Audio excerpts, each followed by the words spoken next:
New tonight, an Austin investigation into the possibility of a serial road rage suspect. KXAN crime reporter Jacqulyn Powell learned today ABD got 911 calls for years about a suspect vehicle before its driver was arrested, accused of hitting and killing a pedestrian last May. So she went to detectives to ask why this driver was not questioned sooner.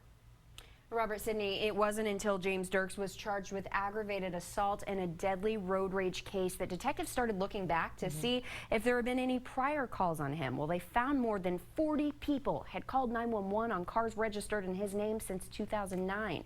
He was also listed as a suspect in a crash where their driver left the scene last year. And once detectives started questioning those 911 callers, they learned that in some cases, drivers say they showed weapons. James Dirks bonded out of jail after he was arrested for hitting Eric Walls and leaving the scene in May. Walls died a day after the crash. So we did go back and look at this person's history and were pretty blown away by the information that we saw. On Wednesday, Dirks was arrested again, this time for an aggravated assault case more than a year earlier. The person reporting it told detectives who followed up that someone in Dirks' car pointed a knife at her in traffic and even ran at her with it when she pulled over to call 911. But it took that May death for them to circle back around. She may have said it, maybe not, but it never made it to the text of the call.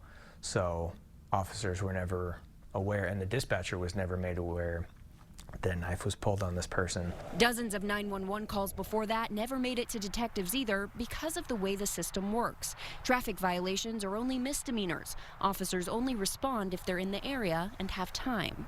If there's nothing more than a traffic violation at the time, then there won't be a report written, and there's not necessarily a database of anything that's collected on them. Detective Nathan Sexton says he wishes there were some measure in place that would have helped catch this pattern of calls sooner. Right now, he's worried because Dirks' license hasn't been suspended. His car has been impounded, but if he bonds out of jail again, there's nothing at the moment preventing him from borrowing or renting a car. This is a reminder to drivers, if you see someone driving aggressively, do not follow them or try to confront them. Just try to get their license plate number and then call 911.